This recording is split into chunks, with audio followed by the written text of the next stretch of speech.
अस्सलामुअलैकुम और वेलकम है आपका आज की वीडियो में। आज हमारा केमिस्ट्री 10th क्लास का 5th लेक्चर है। ये हम बेसिकली चैप्टर नंबर 1 को डिस्कस कर रहे हैं और आज जो हमारा टॉपिक है वो है इम्पोर्टेंस ऑफ इक्विलिब्रियम कांस्टेंट। अगर आप जानना चाहते हैं कि इक्विलिब्रियम कांस्टेंट क्या है तो आप हमारे पहले दूसरे लेक्चर के यूट्यूब पर जो वीडियो है उसको देख सकते हैं।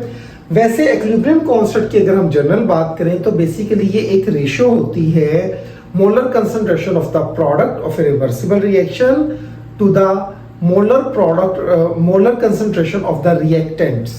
तो ये एक रेशियो है बेसिकली केसी, जो कि हमारे पास प्रोडक्ट और रिएक्टेंट्स की एक रेशियो है। अब सवाल ये आता है कि जब आप किसी भी रिवर्सिबल रिएक्शन के अंदर केसी की वैल्यू को देख लेते हैं तो आप क्या इंपॉर्टेंट पॉइंट्स डिस्कस कर सकते हैं या क्या इंपॉर्टेंट जो है बातें उससे जो है वो आप हासिल कर सकते हैं। तो यहाँ पर 4 इंपॉर्टेंट पॉइंट्स डिस्क्राइब किए गए हैं। जब हमें इक्विलिब्रियम कांस्टेंट की वैल्यू का पता चल जाता है तो हम बड़े आराम से बड़े अच्छे तरीके से निकाल सकते हैं ये 4 इंपॉर्टेंट पॉइंट्स। तो आइए हमारे आज के लेक्चर की तरफ चलते हैं। So importance of the equilibrium constant में जो नंबर 1 पर चीज आ रही है वो ये है कि हमें इक्विलिब्रियम कंसंट्रेशन, यानी जब इक्विलिब्रियम आ जाता है, rate of the forward reaction becomes equal to the rate of the reverse reaction, at that time जो कंसंट्रेशन होती है मिक्सचर की वो पता चल जाती है कि इस वक्त कितने रिएक्टेंट्स हैं, कितने प्रोडक्ट्स हैं। लेकिन इसके लिए एक शर्त यह है कि आपको यह पता होना चाहिए कि आपने स्टार्ट में कितने रिएक्टेंट्स लिए थे, कितने मोल रिएक्टेंट्स के यूज किए थे, कितने ग्राम्स आपने यूज किए थे। सो आपको इस चीज का अगर पता चल जाता है कि आपने स्टार्ट में कितने रिएक्टेंट्स लिए थे, आप बहुत अच्छे तरीके से by knowing the just value of the KC आप ये बता सकते हो कि इक्विलिब्रियम कंसंट्रेशन में कितने रिएक्टेंट और कितने प्रोडक्ट्स जब इक्विलिब्रियम आया है उस वक्त बाकी हैं। ठीक है, यानी कि कितने रिएक्टेंट्स प्रोडक्ट में कन्वर्ट हुए और कितने प्रोडक्ट अभी बाकी हैं by knowing the value of the KC. तो दोनों की वैल्यू आप बता सकते हैं अगर आपको कंसंट्रेशन ऑफ द रिएक्टेंट पता है।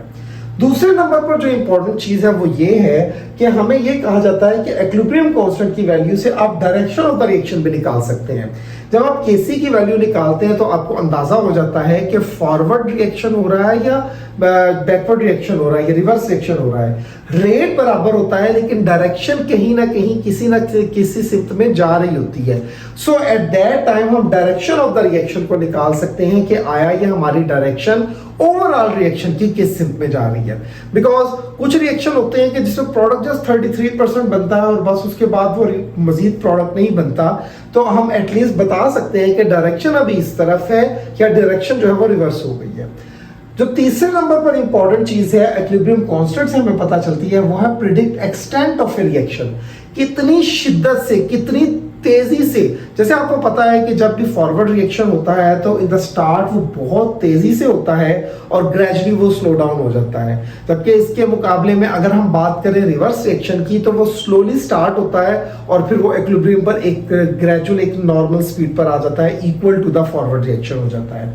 तो कितनी एक्सटेंट है रिएक्शन की, कितनी शिद्दत है वो हमें पता चल जाती होती है। चौथा पॉइंट हमारे पास है that predict the effect of change in conditions of chemical reaction at equilibrium state. Equilibrium state पर अगर हम कोई भी फैक्टर्स को, किसी भी कंडीशन को चेंज करेंगे तो हमें यह पता चलेगा कि उस कंडीशंस का क्या इफेक्ट हो रहा है केमिकल रिएक्शन पर।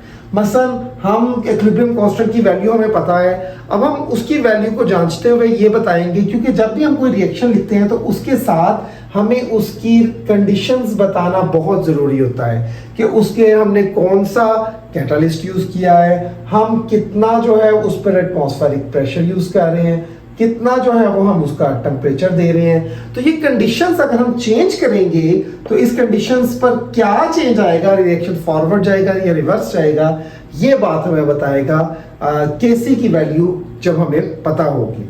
तो ये 4 मेजर पॉइंट्स थे जिसको आप देख सकते हैं, which are the importance of the chemical equilibrium constant. जब हमें ये पता हो जाता है, इसकी वैल्यू जब निकल आती है, तो ये 4 मेजर हमारे पास जो है वो फायदे हैं, इंपॉर्टेंस हैं जिससे हम किसी भी केमिकल रिएक्शन के बारे में बहुत अच्छी तरह से जान सकते हैं।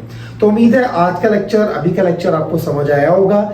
इससे ही रिलेटेड एक और चीज है जिसको हम अगले चैप्टर में डिस्कस करेंगे, जो कि है ली-चैटलियस प्रिंसिपल, और इसको मैं आपको बहुत अच्छी तरह से डिटेल में समझाऊंगा। तो मिलते हैं नेक्स्ट वीडियो में। अल्लाह हाफिज।